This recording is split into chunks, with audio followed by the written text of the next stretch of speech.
Now, I am gonna tell you how to wear a mask safely, and it is very important to know how to remove it without any danger. Most of us don't know how to use it correctly. Let's start. Face masks are one tool utilized for preventing the spread of disease.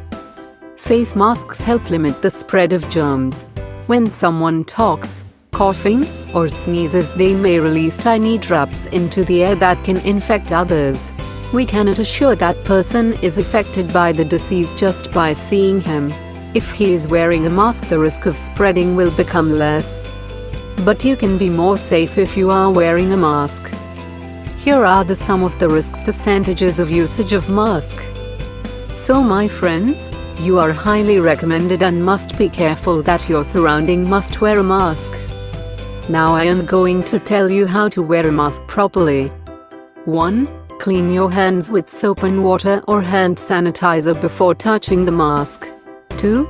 Remove a mask from the box and make sure there are no obvious tears or holes in either side of the mask. 3. Determine which side of the mask is the top. The side of the mask that has a stiff bendable edge is the top and is meant to mold to the shape of your nose.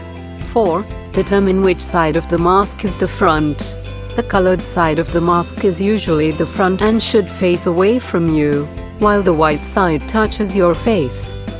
So from now onwards, wear it correctly. Moving on to how to remove the mask. Type 1.